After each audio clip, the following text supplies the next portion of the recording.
We gotta make this fast. I already tried to film it and I fell flat on my...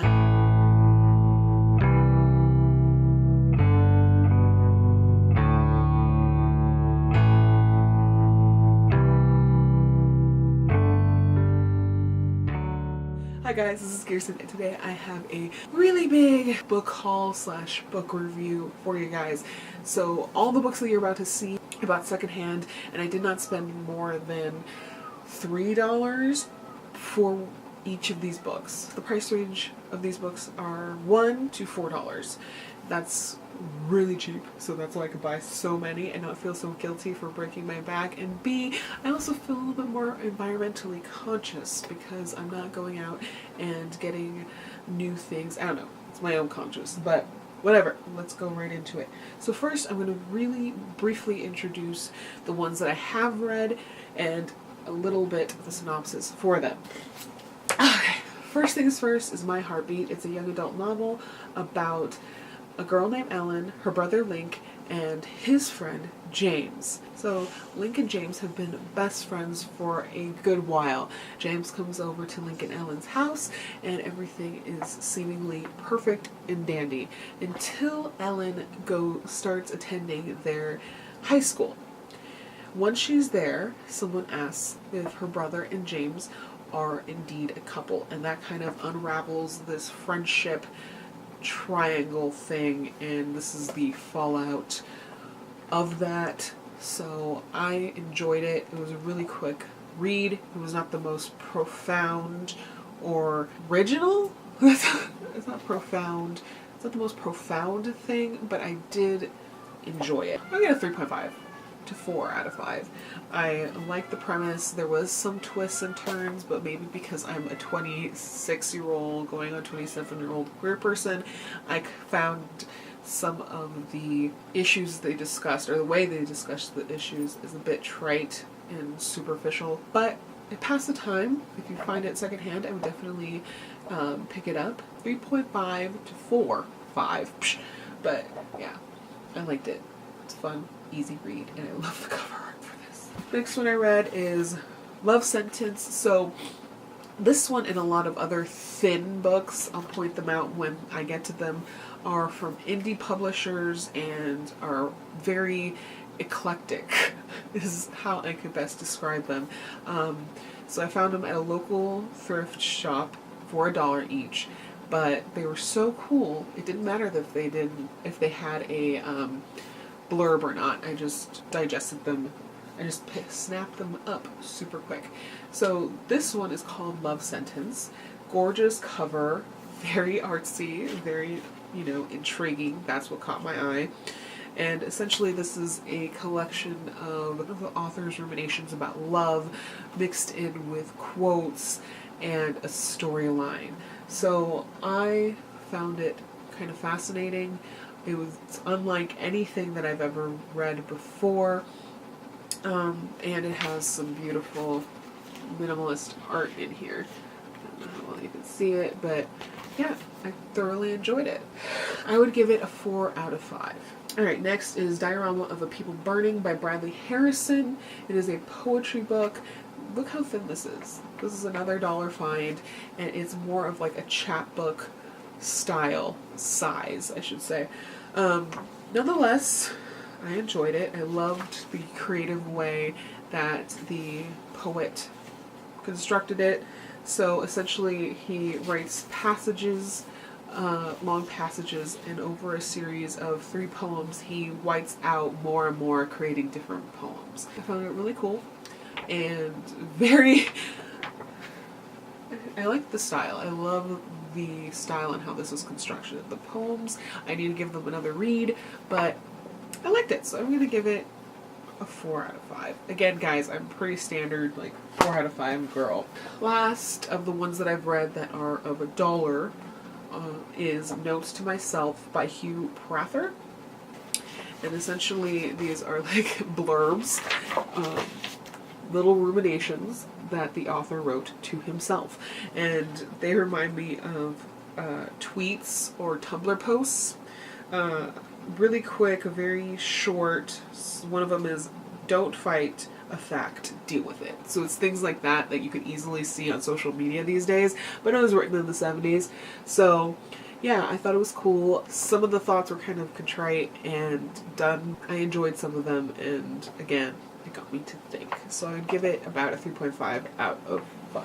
Next are 2 YA stories. The first one is Everything Everything by Nicola Yoon. It is about a teenage girl who has a rare but famous illness that makes her allergic to everything. And she is in isolation in a sterile house with her mother and her nurse.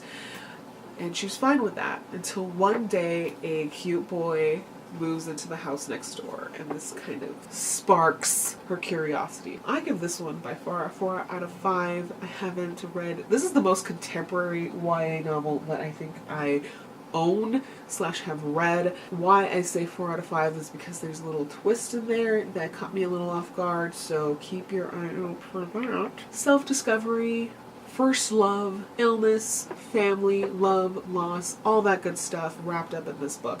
So solid 4.5 out of 5. Next is The Foretelling by Alice? What the heck is Alice? Alice Hoffman.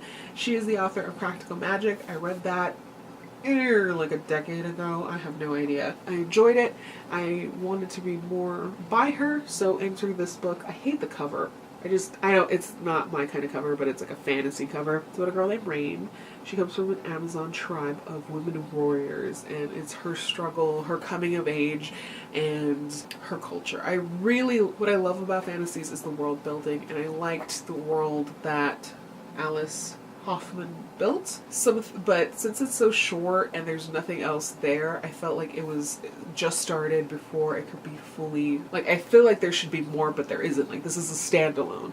So for that reason, I would have to give it a 3.5. I enjoyed what it was here, but I wanted more. So I'm just greedy. So there's that. Alright, so all those are the ones that I have read already. Real quick, I'm just going to go into the ones that I have coming up that I haven't read, and yeah, into young adult / middle grade reading. So along with that theme, I have these 2 books. This is even before. This is child level. This is Scary Stories 3, More Tales to Chill Your Bones. This I remember reading when I was single digits. It's even older. Anyone who grew up in the 90s probably knows these things. They're classic. I haven't read them in years, so when I saw this, I just said, what the heck, I'll pick it up and reread them and see if they were as good as I remember. Next is The Thing About Jellyfish by Allie Benjamin. It is about a girl named Susie who's a little bit eccentric. Something happens to her best friend and she has to travel halfway around the world to find out what happened to her. So that sounded cool. I like books about odd girls because, you know, I can relate, obviously. So that's that. Another young adult book, but it's nonfiction. It's more of a memoir, I believe, is This Star Won't Go Out by Esther Earl. Introduction by John Green. So I've been wanting to read this for ages, but I just never ever got around to it. I'm not really a memoir person, and since I kind of know the gist of how it ends, I wasn't emotionally ready to start this, but I think I am now. I have matured enough. By no means have I dealt with cancer, but I have dealt with my own health issues, so I wanted to just to read about this girl's struggle with cancer through her eyes with some notes by her parents and, yeah, some pictures. So, yes, this is a honker, but there's a lot of handwritten things, pictures, like, oh, I'm going to need a huge box of Kleenex when I read this. I already know it. Next is a collection of plays. I haven't read plays since senior year of high school. Yeah. It's been a while. I'm going to be 27. So, needless to say, a decade. So, when I saw this, I was like, we'll give it a shot. It's from the same store that was selling all these eclectic thin books. But it is an anthology by Queer Street Youth. So, that sounded fascinating. Like, just that, it sold me. And it has a pink cover. Like, of course I'm going to get it. But yes, that's all. So there's that one. Next are all poetry books because they are my staple. Even when I wasn't reading any fiction or longer stories, I continued to read poetry for the 5 years that I was on a reading hiatus. So first things first, this big honker is Art and Love, the Metropolitan Museum of Art, and it has poems mixed with love poems. It has love poems mixed with art, with paintings and tapestry and all these cool things. It's a gorgeous little end table book, and I just love the combination of historical paintings and poems. Like, what's not to love? Next is The Greek Edition by Elizabeth J. Holden. It is a poetry / hybrid collection. I have never heard anything called a hybrid in terms of books, but what I think it is referring to, it has like some longer bits, has some poems, has some longer paragraphs, and it's a very, so it's hard to tie down, which is what drew me to it. Like, these small publications always, I think have more freedom to be creative and different than big publications. But anyway, that's spiel for another video. So this one, from what I can gather, is about nature. So, what's not to love about nature? Let's read one poem, shall we? The third time on a dare I had jumped from a bridge, some tall span. The river stunned with its cold. I don't know if it's a story. But anyway, yeah, there's that one. Next is another, why do I say another? I already told you the rest are poetry. This is Climate Reply by Trey Moody, a poetry book. And from what I've read from the first poem, it's about nature, imagery, a lot of nature. Next is Sharp Blue Stream by David Lawton. This is a little bit chunkier than the rest. I would lie if I say I know exactly what it is about, other than it's poetry. So I'll just read a blurb from the back. It says, David's poetry is insightful and alive, funny and observant, melancholy yet filled with love and hope. In a world rife with angry nihilists and third-person narcissists, it's actually a downright relief to read a soulful, mature poet whose humility and humanity leave you in tears. Bofo David. So that sounds like a pretty good recommendation if you ask me. So I couldn't let this one slide. Again, $1.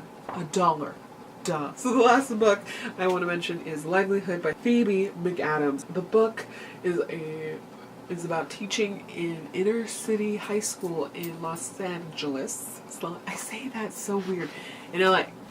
I'm born and raised in LA. My mom's a teacher in LA Unified, which is the district that this book is inspired from.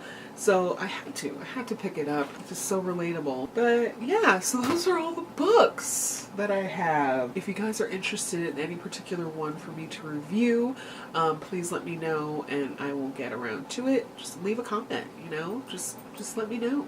If you read any books, if you want to read any of these books, let's just get a conversation going, shall we? But anyway, thank you for watching and hope to see you next time. Have a good one. Bye.